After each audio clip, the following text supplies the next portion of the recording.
വയനാട് വടക്കനാട് ഇറങ്ങുന്ന കാട്ടുകൊമ്പൻ മുട്ടിക്കൊമ്പനെ മയക്കുവെടിവെച്ചു. ഇന്ന് രാവിലെയാണ് മുട്ടിക്കൊമ്പനെ വനം വകുപ്പ് സംഘം ആനയെ മയക്കുവെടിവെച്ചത്. എം കമൽ വിവരങ്ങളുമായി ചേരുന്നു.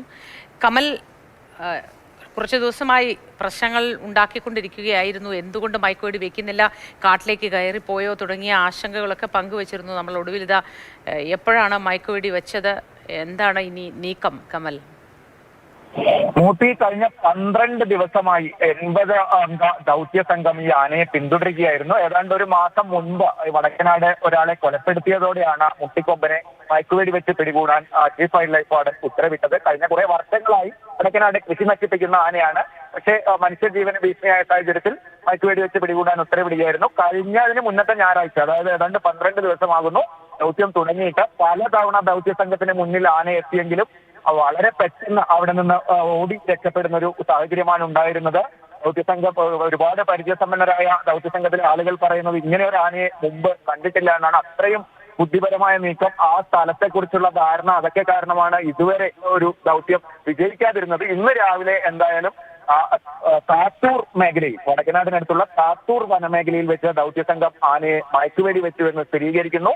എന്തായാലും ഇനി ആന മയങ്ങണം. കുങ്കിയാനകളെ അങ്ങോട്ട് എത്തിച്ചുകൊണ്ടിരിക്കുകയാണ്. 5 കുങ്കിയാനകൾ ഈ ദൗത്യത്തിൽ പങ്കെടുക്കുന്നുണ്ടായിരുന്നു. അതിൽ പ്രധാനപ്പെട്ട സുരേന്ദ്രൻ ഉൾപ്പെടെയുള്ള കുങ്കിയാനകളെ അങ്ങോട്ട് എത്തിക്കണം. ആനയെ പുറത്തേക്ക് എത്തിക്കാനുള്ള നടപടികളാണ് നടക്കുന്നത്. എന്തായാലും വടക്കനാടുകാരെ സംബന്ധിച്ചും ഈ ദൗത്യ സംഘത്തെ സംബന്ധിച്ചും ഉറക്കമില്ലാത്ത രാത്രികൾ അവസാനിക്കുന്നു എന്നൊരു ആശ്വാസമുണ്ട്. കഴിഞ്ഞ കുറേ ദിവസങ്ങളായി നമ്മൾ ഉൾപ്പെടെ രാവിലെ 4 മണി മുതൽ ഈ ആനയുടെ സ്റ്റാറ്റസ് അന്വേഷിച്ചുകൊണ്ടിരിക്കുകയാണ്. വെടികൊണ്ടോ എന്തായി എന്നുള്ളത്. അതിനൊരു അവസാനമായിരിക്കുന്നു മോദി. ശരി, എം കമലാണ് വിവരങ്ങൾ നൽകിയത്. ആശ്വാസമായിരിക്കുന്നു. ദിവസങ്ങൾ നീണ്ട കാത്തിരിപ്പാണ്, ആശങ്കയാണ്. 80 അംഗ സംഘം ഈ ദൗത്യത്തിന് പിന്നാലെ തന്നെ ഉണ്ടായിരുന്നു. ഉറക്കം ഉളച്ചാണ് ഇവരൊക്കെ ഇതിന് പിന്നാലെ പോകുന്നത് എന്ന കാര്യം നമ്മൾ മറന്നു പോകരുത്. ദൗത്യ സംഘം എന്ന് പറയുമ്പോൾ എന്താ ഇത്രയും ദിവസവും വെടിവെക്കാത്തത്, ഇവർക്കെന്താ വേറെ പണിയില്ലേ, ഇങ്ങനെ പലരും ചോദിച്ചിരുന്നു.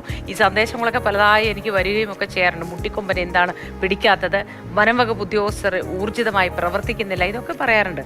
പക്ഷേ കണ്ണിമച്ചിമാതെ കാത്തിരുന്നാണ് ഇവർ ഈ ദൗത്യമൊക്കെ പൂർത്തിയാക്കുന്നത് എന്ന് നമ്മൾ മറന്നുകൂടാ, വിസ്മരിച്ചുകൂടാ. ഒപ്പം നാട്ടുകാരും അവരുടെ സേവനവും എടുത്തു പറയേണ്ടതാണ്, അവരുടെ സഹായവും പറയേണ്ടതാണ്, അല്ലേ?